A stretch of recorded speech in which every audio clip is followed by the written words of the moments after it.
Nandito tayo sa isang groundbreaking ceremony para sa Bawan Technical Integrated High School. Kinuusap ko yung ating Congressman Elizalde ko, Chairman ng Appropriations. So nag-usap kami para sa isang classroom building na 59 million. Sabi ko, kulang yata yan. Gawin nating tatlo! Tatlong building! Para sa 8,000 estudyante dito, iyon po ang handog ng ating Kongreso para sa segundo distrito. Hindi lang isa, tatlong school building. Magaling talaga eh. Sabi ni Presidente, Speaker, hali kayo. At tinuro pa niya, at si Jinky, hali kayo. Nag-meeting po kami.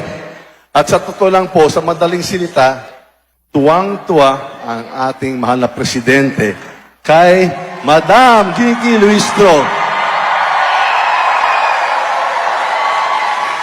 At napakaganda ang ginagawa niya sa Kongreso. Whatever you are witnessing right now ay hindi po mangyayari without the leadership of the best ever Speaker of the Congress of the Philippines.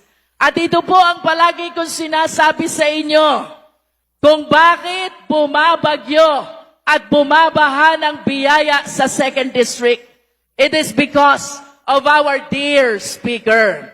So once again, let me state my lines. Kaya may AX dahil ni Speaker. Kaya may AKAP dahil ni Speaker. Kaya may tupad dahil ni Speaker. Kaya may mga barangay road dahil ni Speaker. Kaya may patubig dahil ni Speaker.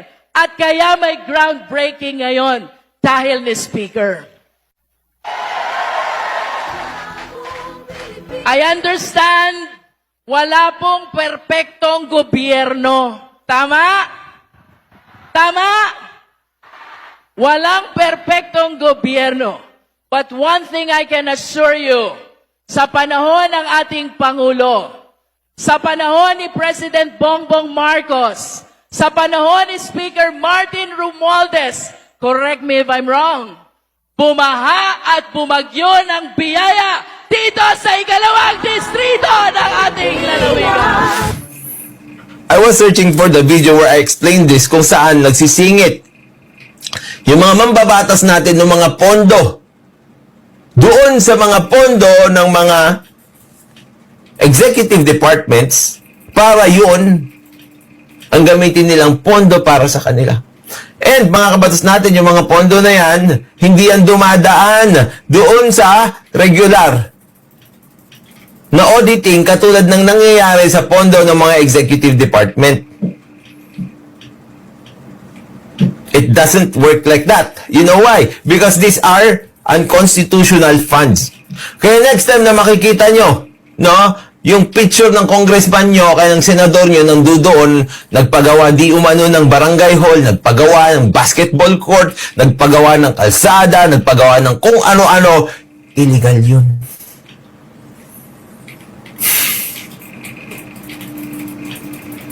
Illegal yun. And that money will not go into auditing.